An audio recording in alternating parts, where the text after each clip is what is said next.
Hello and welcome to yet another Lord Slar panel discussion, where today we are taking a look at Doctor Who Series 13 Flux, Chapter 4, Village of the Angels. And today I have four guests with me to discuss this episode. First is the long-awaited return of Jerry. Yo, hello, slug people, it's me. And we also have, returning for the first time since the Fugitive of the Jodie panel discussion, as he reminded me in the last recording when I said this is the first time he's been on the channel, Marcus, also known as SirJediSentinal. As a fan of this era, I am really nervous to be here. Don't worry, it's all always chill discussion on here. I don't think I've ever had a big argument with a guest on a panel discussion.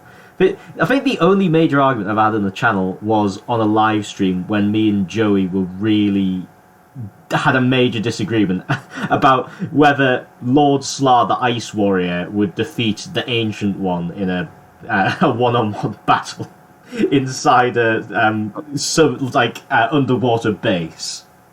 So I think I remember another one, Dylan, where Joey was trying to say that no, the Sea Devils is it's not just the same as Doctor Who and the Silurians, but less. And I think it's like you're trying to explain to him, no, Doctor Who and the Silurians just is miles and leagues above it, and Joey just wasn't taking no for an answer. I think I remember that. I wouldn't say that was an argument, that was a discussion. I don't think that one really got heated. The one that got heated was the stupid one about whether in this imaginary game show the Ancient One or Lord Slar wins in these specific circumstances. That was Thingy. What was it? Game of Death that we done? The Death Zone. Yeah, that was it. That's it. Yeah, go and watch the Death Zone Parts 2 live stream after watching this video.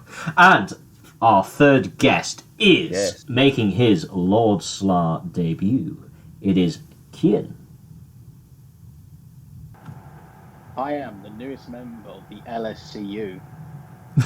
What does that stand for? The Lord Slug Cinematic Universe.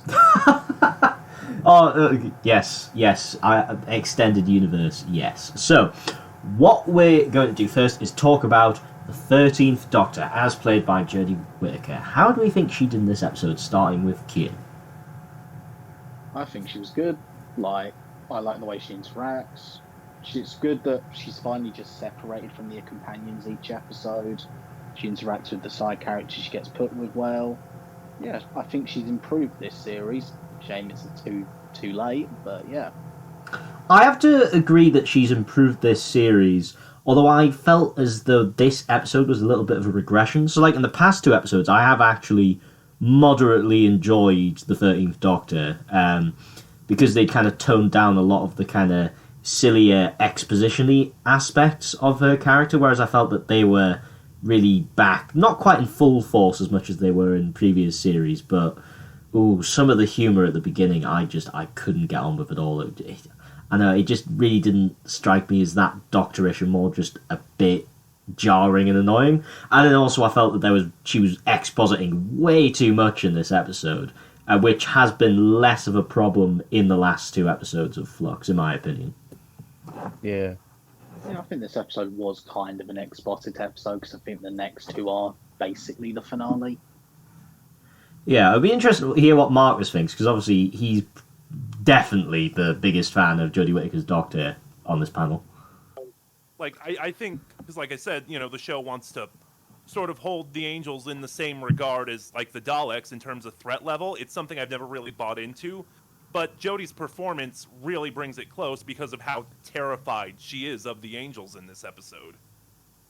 Yeah, I mean, I'll certainly say I didn't have any issues necessarily with Jodie Whittaker as an actress specifically. I think it's more to do with the writing. I mean, I'd say that Jodie Whittaker's just really mostly just performs what's written on the page, and she does that well and competently. It's just I don't know. I mean, I was feeling more like she struck me as being the Doctor in the last couple of episodes, but this has been a step back for me for the reasons I said, unfortunately.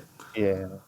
I think for half the story, I kept looking at the sort of facial expression she was making, and fair enough if, that's what if this sort of portrayal of the Doctor is what you enjoy, then yeah, that's totally fine. But I just don't buy it when the Doctor's sitting there looking like like a child lost in the supermarket, looking for his mum. That's the sort of the feeling I get from this. It's like I don't enjoy seeing the Doctor not sort of take the bull by the horns, just sitting there waiting for things to happen, and when things do happen, it's like you were there all along. I don't know. It was just a fart, to be honest. That's what I thought. Did they really enjoy it? It was quite stinky. Yeah, I think I do actually agree with that point in terms of she doesn't have that same kind of presence or same sense of just instantly being able to take control of the situation, anticipate what's coming, that kind of thing. She is a very reactive Doctor, which I'd say I agree isn't really something that strikes me as the Doctor, and I think that's probably why I've one of the many reasons why I've really struggled to get anything out of the 13th Doctor. Because I don't think it's a problem with the actress. She's just following what's written. You can make that work. Like, it does sometimes work in the Davidson era. The problem is you've got to always have the Doctor be on the end of very terrible things to make that work. And this era just hasn't thrown enough terrible things that way. Well, my favourite episode of the Davison era is when he's much less reactive and more proactive. Like, obviously Caves is by far and away my favourite Davison episode, and he's hardly like he is in the rest of his era. Yeah, it's when you're throwing terrible things at him, like Jodie hasn't had enough terrible things thrown at her in this era. Yeah, I mean, some people might argue that maybe the whole Timeless Children thing's that, but I disagree, considering that because all we saw was like a PowerPoint presentation. She said no, then herself said, "Well, actually, it doesn't matter," and like, it'd be like after Earthshock, the Doctor just being like, "Oh well, let's go find a new Adric." Well, I don't know. They did kind of do that in Time Flight. Yeah, which is why Time Flight's bad. True. Anything more to say on the 30th Doctor before we move on? No. Nope. Right. So nope. We've got. I liked it when she get turned to stone. That's I referenced in the last recording. I forgot to reference it in this one. That's what I believed was her humble in this episode. Like, I can go into more elaboration later, but it was a humbling for me. I know some people might not think that, but yeah. Yes, so let's talk about the companions now. No Vinder in this story, so we've only got Dan and Yaz to talk about. Would you like to start, Marcus? Unfortunately, Dan kind of gets sidelined in this episode, which is a bit of a shame, but I found John Bishop still charismatic enough that he was enjoyable. I've kind of noticed this trend that whenever stories play to Yaz's backstory of her being a cop, she comes off much stronger. Like, when the TARDIS and Co. arrive in this village, they come right in the middle of a search for a missing girl, and Yaz immediately takes charge, asking her guardians, okay, who does she socialize with? Where does she like to hang out? Know any of her habits? Like, like I said, it's just when it plays into her being a cop, she seems to be much stronger. Oh, yeah. I absolutely agree. Yaz has been much better this series because they've actually remembered the things they set up in episode 1, The Woman Who Fell at Worth, which didn't seem to be something we saw play out for pretty much the entirety of Series 11 and Series 12, whereas now in Series 13 they've remembered, oh yes, we have to write a character. And yeah, she has actually been pretty good this series, and I'd say I enjoyed her in this episode. I think the few scenes you see her in, and I would say so. I mean, obviously, like Marcus said, Dan doesn't really get to do much, but I don't know. I think I can't remember the other writer's name. I'm sure Maxine Alderton. Maxine Alderton. Yeah. I assume that's the main writer. Obviously Chibnall's had a hand, but I think they've maybe written this story and thinking, oh shit, we need Yaz and Dan in here somehow. We just get nothing for them to do, and they're like, oh, we'll send them back in time. It just feels like. Go on. I think Dan's sort of got the role of they've tried to do a dynamic of Yaz is the experienced companion, Dan is the new companion, which can work. I just don't think this episode used it as properly, because you do get little bits where Dan is looking to Yaz for like, what do we do in this situation? I have to say, Maybe this is probably going to be a hot take, but I don't like Dan. John Bishop's charismatic enough, and that was kind of carrying it early on. But really, since he's joined the TARDIS crew, all I've seen from him is he's a bit clueless. And, A bit you know... evil. Yeah, well, I mean, it's just... I don't know. he likes soup. I don't know, there's not much to him. And, I don't know, characters who purely exist to be clueless, I'm not really that keen on. And I think it is kind of... That dynamic you're talking about that they're trying to kind of make them have is really been the detriment of Dan. Because it really hasn't meant that he's had his own space to develop as a unique companion. More, he's just fulfilling a role in a kind of a dynamic in the TARDIS. That's how I feel it has been so far. And consider the fact that we're only 2, maybe 3 or 4 episodes away from him leaving. Yeah, there hasn't been much. It feels like they want to recreate what like they had with Sarah and Harry in the top season 12. But this is probably the worst series you could introduce that sort of companion in. Well, yeah, we knew things about Harry before he joined. You know, we knew that Harry worked for. We knew that. Harry, yeah. No, you also stuff in Planet, but. Well, we do know stuff about Dan. To be fair, it's just none of it's been relevant so far.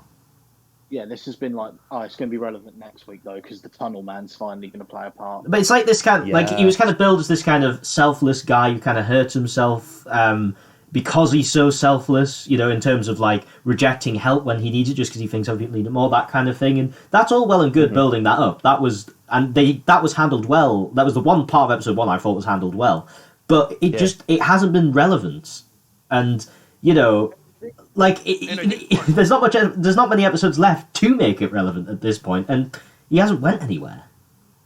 I think part of it too is just because one of my big critiques of Flux overall is that it's really unbalanced. Like, the episodes have problems balancing out their own individual plots with the greater arc. That's something I'm going to talk about a lot when we get to the plot section. You can definitely tell which episodes were written for Flux and which episodes were meant to be standalone and had to incorporate Flux.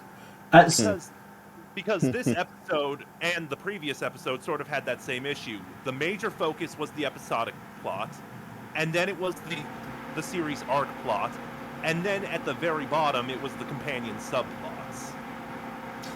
Yeah, no, I think that's something we'll definitely get into when we get into the plot section. I was actually interested, Mark, is just because I've seen that you actually really love Dan. I'd be interested to hear why. It's just I'm an optimist, or I try to be, and it really was just his strong introduction, just him being a good guy. I just really liked and related to that. That's fair enough. It's nothing deeper than that. I just like good people. That's all well and good. It's just me. Me personally, I prefer to see the things like that established consistently, kind of, repeating throughout his appearances to really maintain that as a consistent character trait. But I suppose fair enough if he liked his intro. I thought his intro was quite good as well. So. Feels like his sort of growth has been stunted since that episode. Dan's done nothing. Yeah, he hasn't done anything. Like last episode, I praised for being quite good in terms of building up the characters. But the one criticism I had is they didn't do anything new with Dan. They just showed us things we already knew about him, and that's really come back to bite him at by this episode, where he still hasn't really moved anywhere. We still don't know that much about him other than what was in the introduction. And yeah, I'm sorry, but he's just falling flat for me. I know that he's already a fan favorite, but. Yeah, this wasn't the series to introduce a completely new companion. You just don't have, you've got shorter episodes, and you don't have the time if you want to do the big overarching, the Flux is happening, and you want to do episodic. There's just no time for Dan. Maybe the Phasman people were right for the wrong reasons. We should have just had the Doctor and Yaz, but only because it wouldn't have wasted time. I agree. I think it would have given Yaz time to become, just a bit more independent and not sort of, an accessory to the 13th Doctor, I suppose.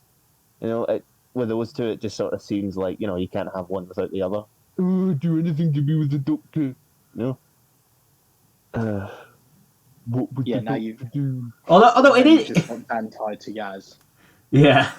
Although I think it is getting better on that front, because one thing I didn't like about the fam, I think I talked about this a bit last week, how it was all just mindless positivity for pretty much the entire run. Like, they didn't really have any kind of substance to their relationship. Whereas, at least with Yaz and the 13th Doctor, at least superficially, they've had some falling outs and things like that. And so that there is at least a bit more meat there than there was. I still don't think it's really enough for me to really praise it that much, but I'm just saying it's an improvement, which I think, it's only fair that I should point that out. Yeah, no, I agree. Right, so we're going to move on to the plot now. Is it alright, Jerry, if I hold off on letting you go first? Because I want to let Marcus go first, because he was kind of in the middle of some good points about the plot, so I wanted to let him finish that off, because I kind of cut him off. By all means, go for it, yeah. Yeah, so like I kind of started, each episode, it seems, is trying to do 3 different plots. The plot of the episode itself, the greater plot of Flux as a whole, and then a subplot involving the companions. And like I said, the biggest problem is that most of the episodes have had trouble finding a balance between all those plots. I think the one that came closest was actually Once Upon Time. Granted, that's because the plot of the episode and the plot of the arc were the same thing. But still, the companion subplot in that episode, like it does here, had so little focus. And that's really, again, my biggest issue, just that all the plots are having trouble balancing. Like, I actually really liked the plot of the episode itself, but when we got those moments of the greater arc at play, I found them really intrusive. Yeah, I have to agree. This is a series which seems to have a real issue in understanding what makes a serialized bit of television work. And I think all the problems stem back to that first episode and what I talked about in terms of how it was bad setup. It was just, right, let's throw all of these things, not really add anything to them at the wall and say, right, this is all the things you're going to see and they're just going to randomly pop up at moments throughout the series. And it's not really how you let a story slowly unfold over time in a way that feels natural to an audience, in a way that doesn't overload an audience. And I think the thing that is overloading audiences the most, and myself included in that, is the whole main Flux plot, which you rightly pointed out, Marcus. Because in episode 1, the Flux was happening, then in episode 2, it pretty much completely cut away with that, and all of a sudden by episode 3, apparently the Flux has already happened, but is it in Earth's future, or is this like an alien race? But I thought Flux was happening in the present day because they were in present day Liverpool. So, and now like they're in this post-apocalyptic Flux universe, but when did this happen? We didn't really see the Flux happen on screen, so I'm just so confused as to what is actually going on in those scenes. I have a feeling the Flux is purely just there to set up a big CGI battle in the next episode. Yeah, I think you're right. They've sown the little seed of there's a Dalek zone, there's a Cyberman zone, there's a Sontaran zone, or what could happen. But does Look, we've brought back all the favourites. Please be invested. Look, old monsters, look, be invested. You like Daleks, please ignore the CGI. But does anybody actually have an answer to what I said in terms of, like, is the Flux happening in the future or did it happen in the present day? When did it happen? Like, what's going on? The closest I can think of is the conversation the Doctor had with that woman in that last episode, where she said the Flux is basically the catalyst for everything that's about to happen. So it's already happened. It happened in episode 1. Now everything is just the fallout from it. Yeah, but like, so with Vinder and Bell and their society, are they humans from the future, or are they some kind of different alien race that was also affected by the Flux? I mean, I think they're humans. I think the Flux affects like all the time. I thought they were meant to be like just humanoid aliens. Oh, I don't know. I mean, they could have, like, literally all it would have taken is one line of dialogue to say, "Oh yeah, we're aliens, we're not human," and then this wouldn't be an issue. But it's just it hasn't really been explained, and they sound like humans. The society they come from looks presented as like, oh, this is just humanity in the future. Although it is kind of implied that it's in the future anyway, because Bell's using the last Lupari ship. That's true, and it's just but I don't know, Vinder was I'm- getting attacked by the Flux at the same time that they were in modern day Liverpool, and the Flux is coming towards Earth at the same time as they're in modern day Liverpool. But is Vinder an alien or not? Can you just tell me? I'm sort of interpreting like it's like the cracks, they sort of happen at any point at once. Oh, okay. I mean, I would have been fine with that if they'd explained it, but I suppose that's going to be probably next week's reveal. it would have been. Even then, if you, But it's just been confusing having these big cutaways in the last 2 episodes and not really knowing, well, when is this happening chronologically? I guess it's all going to try and tie itself up. Even then, I wouldn't be surprised if it carries over into the New Year Day special. Looking at that poster. Yeah. Anyway, I think we've talked enough about the general Flux stuff now. I think we should talk about what probably everybody's came here for, the Weeping Angel plot, which was the main meat and veg of this episode. Aesthetically, this is good. What the good Doctor Who looks like. Isolated area, small cast, like Really strong actors in it as well. Oh, Mhm. Jericho's Yeah, great. I really liked the side cast in this episode. Claire was good. Peggy was good, surprisingly, because, Doctor Who and child actors, not the best track record. I liked Mrs. Hayward okay. Professor Jericho was my favorite thing about this episode. Me too. He was He brilliant. He felt like a character that could have just been in any of like my favourite eras of classic Who. Yeah, that's exactly how I felt as well. He was just a really textured, well-rounded character, who had an important role to play in the plot, and it did feel almost classic Who-esque in the sense that you got a good feel for this character. He actually had something to do in the episode. It wasn't just kind of background fodder for the main New Who plot. Just given the aesthetic of this episode, you could absolutely picture this character in a Philip Hinchcliffe story. Absolutely.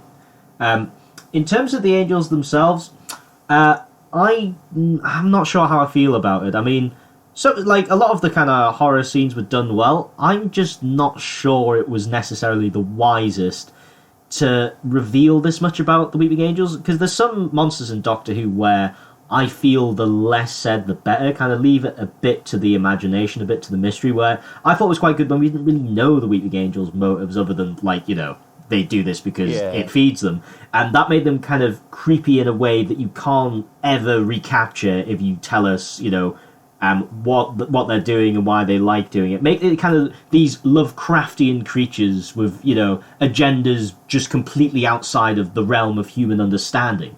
That's what really made them scary in the first one, the Blink. Yeah. And this does kind of get rid of that.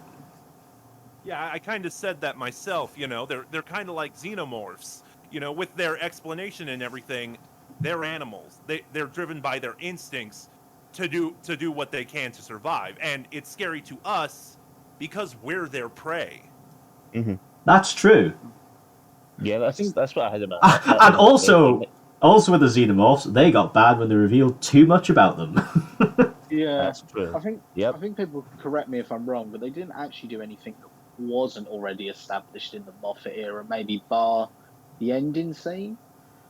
Well, I think them working for the Division is quite a departure, because originally the Weeping Angels just worked for themselves.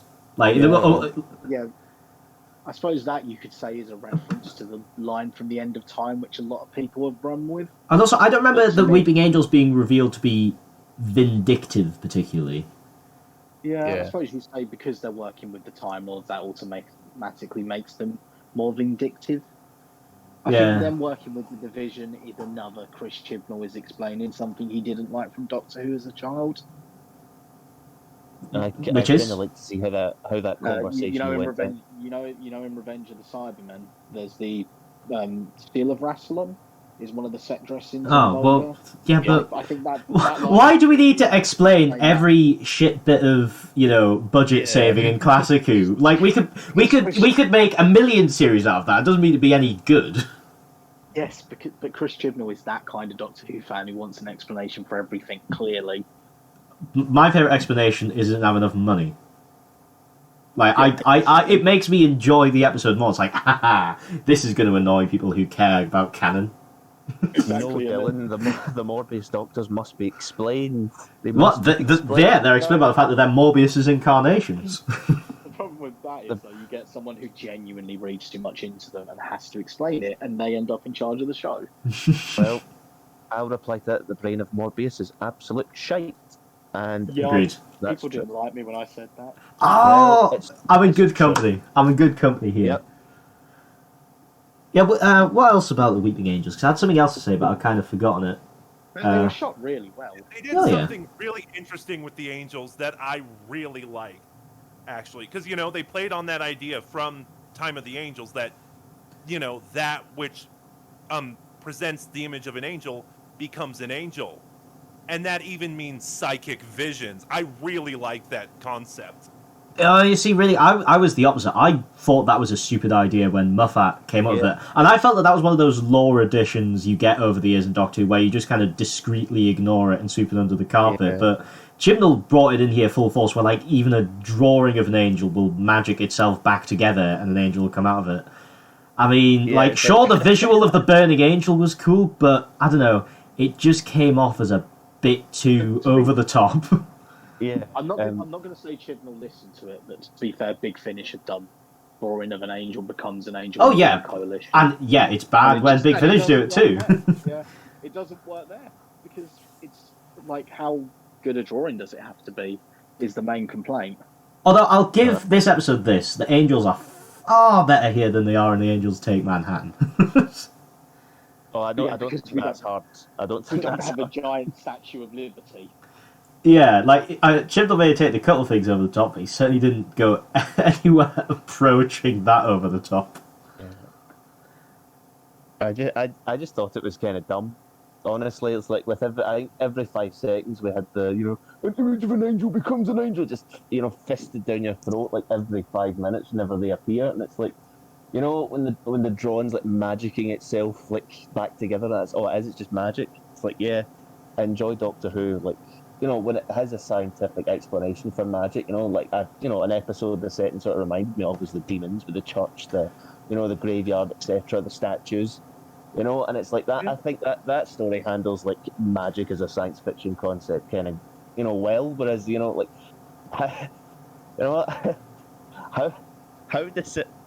how does a ripped drawing make itself like come together? How does like when the psychic reading machine, the psychic reading machine, whatever it is, when it starts like, oh, it's making an angel. I was tempted to turn it off, man. I was like, what? Yeah, the fuck is I think this? they forgot Get it off. which Oh. Moffat created monsters had those powers. Because that is literally the thing the Empty Child does, where he starts controlling the typewriter. Yeah. To be fair with the brain thing, I can actually see that happening. Like, considering that the Weeping Angels are actually meant to be quite intelligent, you can imagine, like, I will now think certain thought patterns which will come out like an angel. But the whole thing about it, like, then being able to come out of the drawing is the bit I kind of object to. And you're right about kind of giving it some kind of grounding in extraordinarily loose science. It goes a long way. Like, because obviously with the concept of Weeping Angels, it does sound quite ridiculous off the top of your head. It's like, ooh, it's thing, it's stone, but then when you look away, it's not stone, they move very fast. But it's like, they did a very good job of conveying that information in a believable way in Blink. Whereas this whole image of an angel stuff has had absolutely zero explanation. It just is magically a thing. And that's where the issue is. You're not giving the audience a good reason to suspend their disbelief here. You're just kind of saying, right, this is the case, just accept it. So what You happens made them too when- powerful.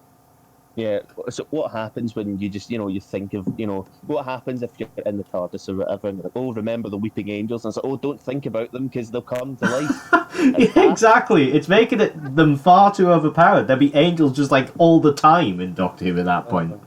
So what we Yeah. established was there should have been a Weeping Angel in the end of time when Rassilon is like, the Weeping Angels of old. Yeah. Yeah. Because you Yeah, thought that's- about the Weeping Angels. Yep. That's it. That's one should have been zapped back to whatever the fuck they wanted them to go. Zapped back to the 5 Doctors. There we go. To play his own game. Yep. Rather watch that than the end of time again. The thing is, I've came across as quite negative, but I actually did enjoy the episode. Like, Yeah, this episode is really good. Like, as I said, it's aesthetically what good Doctor Who should be. I don't know about really It's just- good, but I don't know. I could sit down and kind of turn my brain off and watch it, and it's fine. It just needs not to have too many leaps of logic. Yeah, and needs to, and as Mark has said, needs to kind of the whole series needs to be more thought through in how we're going to deliver all of these different plot points in a way that isn't just like hodgepodging them together like some kind of weird Frankenstein monster. Mm-hmm. But yeah, I think we've delved in that topic enough. So the last thing to talk about before we go on our final thoughts is the production of the episode. Last week is probably the first time in a long time where we've criticised the production of an episode, which obviously a lot of that was due to COVID. But what do we think of it this week? Do you want to go first, Jerry? You know, I think as maybe the few criticisms I've got in terms of, you know, the plot, I think the production was just, you know, it was well done. It was great. You know, I think the effects look really good.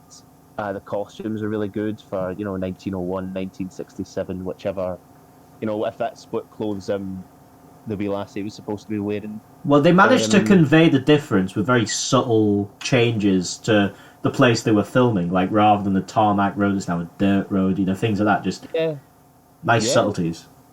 Yeah, it looked fantastic. I think, you know, I think it's weird. I think probably the best looking scenes I felt was at the very end with fucking Neil from the In-Betweeners and fucking Vinder. I've got really talk about that plot.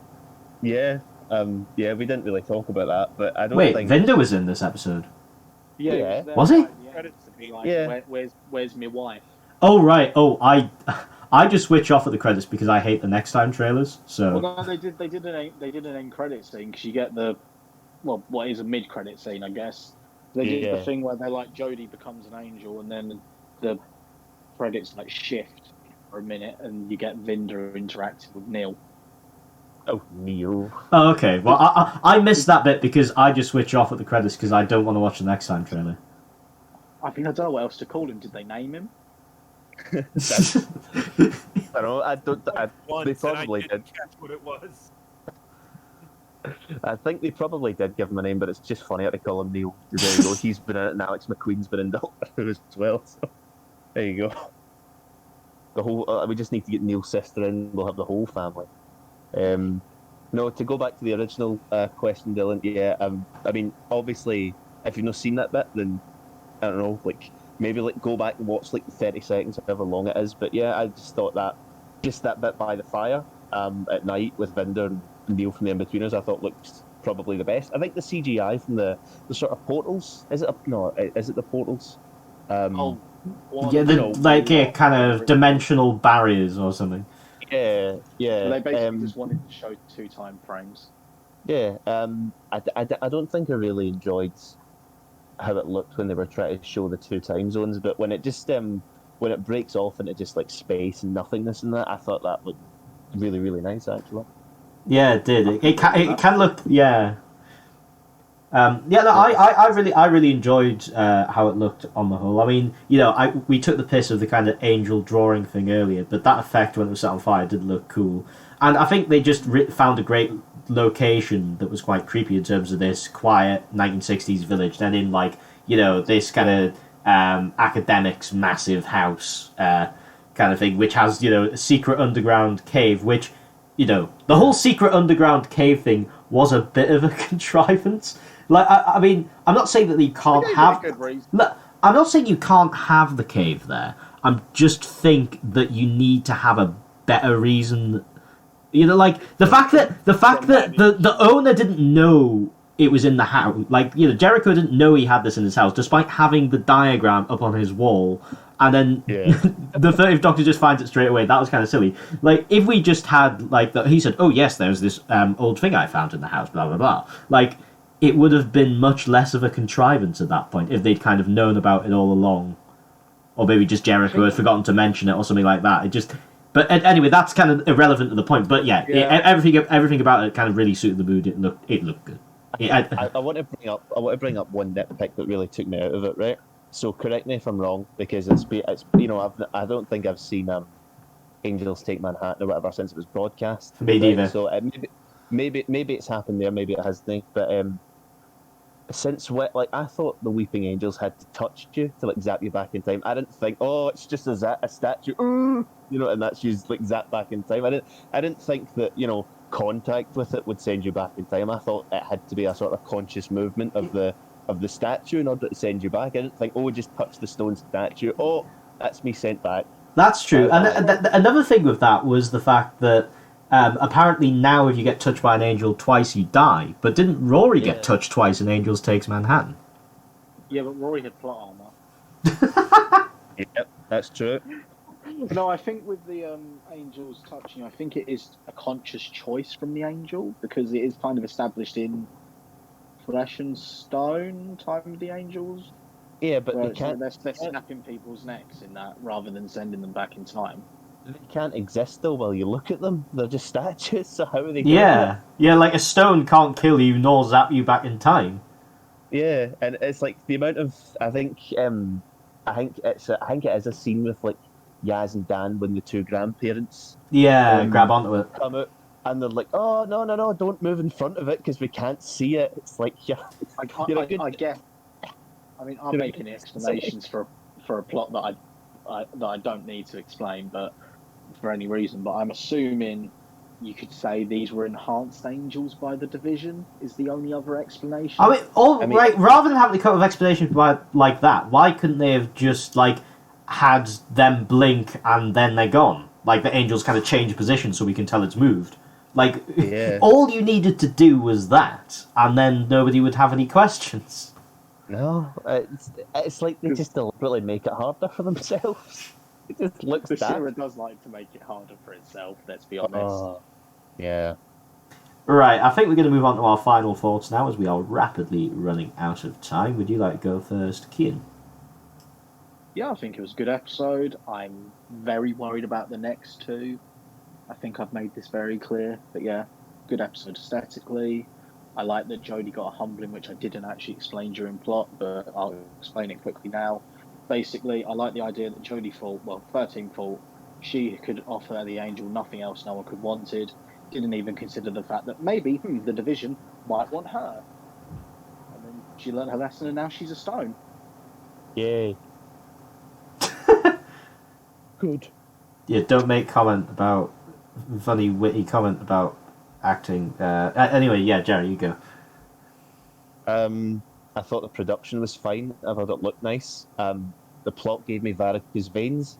I wasn't a fan of how it developed. It kind of made me roll my eyes if it was trying to make. I've seen opinions of we have a real modern classic here. This was so scary, and I was like, Christ, I was rolling my eyes like half the time.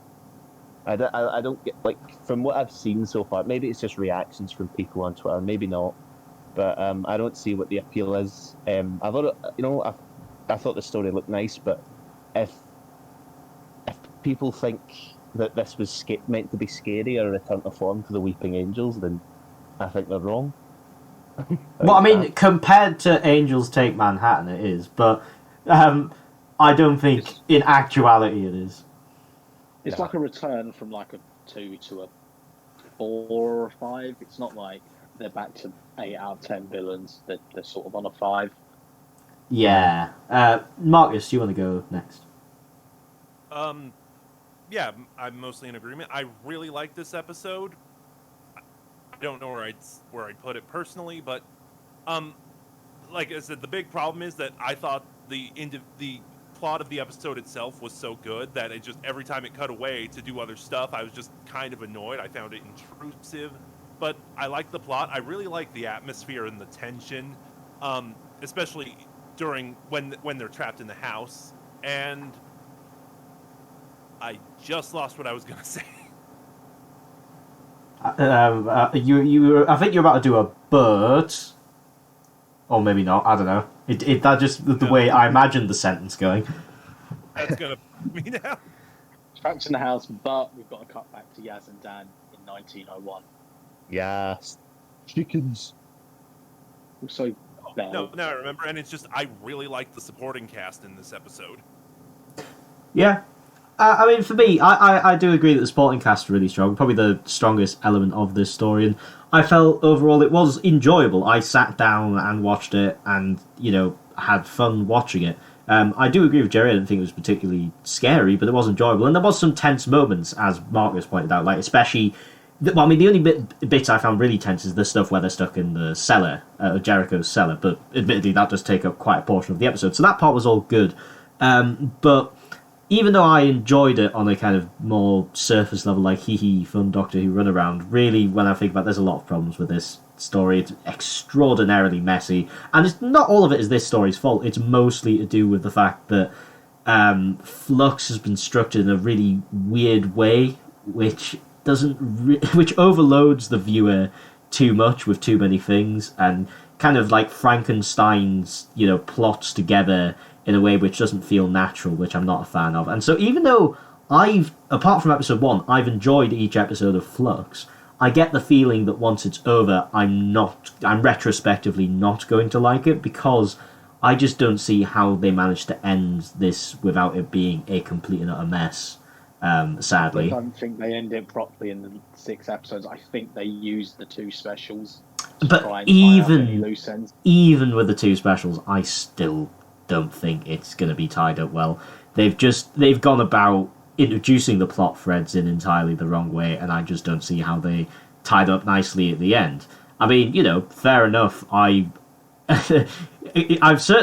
enjoyed this series a lot more than the past 2 Chibnall series, in terms of I'm just sitting here watching them, and like, apart from the first episode, I've had a good time. But I get the feeling that when I look back at it, it's going to be like, yeah, that really didn't work. Much. Yeah, it's going to have no rewatch value for me, I bet. But still, maybe I'm wrong. I hope I'm wrong. I've certainly been enjoying Flux more than I thought I would. So, oh yeah. I mean, Trial of a Time Lord introduced plot threads in a slightly better way, and that still had a really messy ending. Yeah, so, what hope does this have? It's going to be Trial of a Time Lord, not Key to Time, or even the Daleks' Master Plan. Well, to make a correction, it's going to be Trial of a Time Lord episode 14, written by Pip and Jane Baker. How much better would it be if the chase episode 1 was just them showing off what Morton Dill was doing on the birthday? We needed an entire episode with just Morton Dill, to be honest. Here it is. Here's the chase. Here's what's going to happen. Here's the mechanoids. Then we'll cut away. Here's a boat. Ooh, be invested, please. This boat might be the Mary Celeste, but you'll have to wait till episode 3 to find out. Guys, the angels have the boat. Tune in next time. Ooh. Oh, they actually did the thing as well. Like the angel has the phone box. Right, so thank you very much for watching, and thank you 3 for coming on. Quality. Thanks, Dylan. Yeah, it's chill. Yeah. It was fun. Yeah, no, and so next week we have Flux Part 5. Don't really know at all what to expect from this one, as we've kind of, out of 2 of the 4 episodes, I've known what to expect, so who knows what the next one's going to be like. I'm feeling a little more pessimistic this week than I was last week about the chances of Flux really turning out to wrap all of this stuff up well. But we'll see. We'll see. It's big CGI battle next week. That's what it is. Oh, I hope not. I hope not. All right. Goodbye. Nope.